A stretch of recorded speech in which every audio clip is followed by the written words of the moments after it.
Oye, no sé si te ha pasado a ti como a mí. De repente miro el periódico, me acuerdo porque es el cumpleaños de uno de mis hijos y veo que es 18 de julio. Y ni una referencia he visto en ningún periódico nacional ni en ningún sitio. ¿A qué se debe?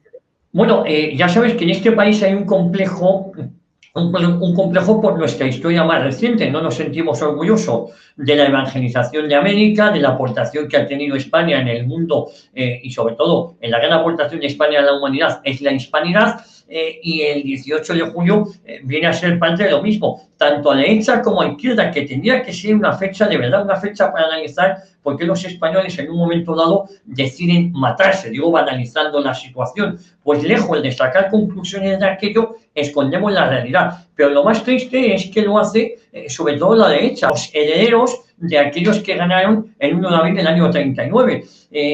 Estamos falseando tanto la historia que nos acabamos queriendo mentiras. Hemos asumido que el régimen de Franco fue malo per se, cuando hay mentiras, siendo objetivos, ¿sí? Esto es una verdad objetiva, el régimen, la época de mayor progreso y desarrollo nunca antes conocido en la historia de España, que nadie me venga a mi nombre de a partir del 82, del 84, eso es mentira. La historia, objetivamente hablando, es del año 60 hasta el 73, del año 59 hasta el 74, 75, pero independientemente de esto, somos tan sumamente cañitas que en vez de analizar los motivos para que no vuelva a pasar, nos consideramos o ahora mismo nos han hecho herederos de esa Segunda República a una sabienda de que fue todo mentira. Y hemos pegado un salto de la Segunda República a la época actual, olvidando esa época de paz y de tranquilidad con muchísimos matices, con una falta de libertades políticas absolutas, porque es que la había, no menos que la que hay ahora, no nos vayamos a engañar.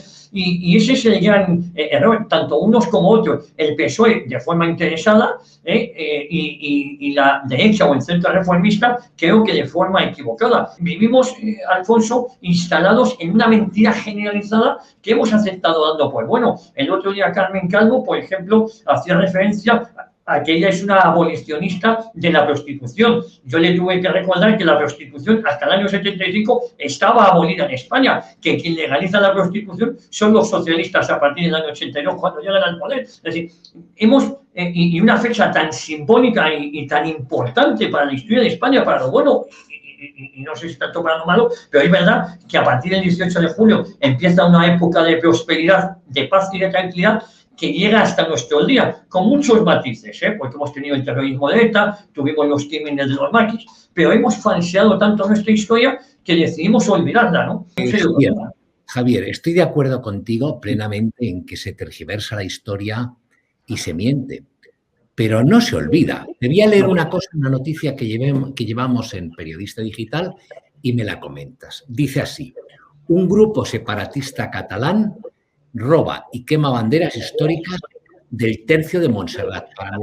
Aunque nuestros espectadores lo saben, el Tercio de Montserrat es un tercio requeté que durante la Guerra Civil no lucha a favor de la República, sino lucha a favor de las fuerzas nacionales. Y entonces entran, roban, fuerzan la cripta, roban las banderas, las queman, lo graban, lo suben a Internet. Y ahora te voy a contar la guinda del asunto. Los monjes benedictinos no denuncian el hecho. ¿Qué te parece? Bueno, fíjate, es que es importante lo que has hecho del Tercio de Montserrat porque posiblemente fue los tercios más laureados, que más sufrieron, que más bajas tuvo en la Guerra Civil. Más que luchar en las fuerzas nacionales, el Tercio de Montserrat luchó por su propia supervivencia. Digo que esto es importante, hacer este análisis histórico, porque después de la presidencia de Luis Companys, donde son asesinados más de 10.000 buenos catalanes, la mayoría de ellos por el hecho de ser católicos, se monta un núcleo de resistencia que son los tercios de Montserrat. Todas estas banderas, las condecoraciones, estaban guardadas en la cripta. Claro, el clero catalán, yo me atrevería a decir que el clero español en su conjunto no, sobre todo la clase dirigente, ¿no? La jerarquía, es connivente con el separatismo. Entran unos indocumentados, lo roban, que ya tendría que ser difícil entrar en una cripta como la de Montserrat, lo que conocemos aquello, queman las banderas y los monjes lejos de denunciar los hechos, son conniventes y no han denunciado los hechos. Bueno, yo esto, insisto, después de lo que sufrieron los católicos con la persecución religiosa, se calcula que cerca de 7.000 clérigos fueron asesinados y brutalmente torturados durante nuestra contienda nacional. Tanto es así que el Papa declaró que esto era una cruzada. La última cruzada vino en el año 36 y era por la persecución religiosa.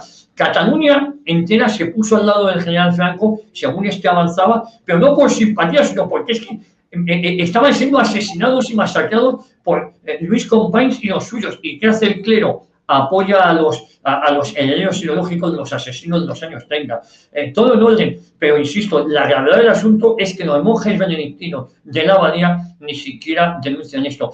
Te digo ya, porque lo llevamos en otra parte del programa, el Papa de Roma, el argentino Bergoglio, ayuda. Dicho esto, y para terminar, mira, hay un tema, hablando de memoria histórica, de falsificaciones, que me ha hecho sonreír, y te lo leo.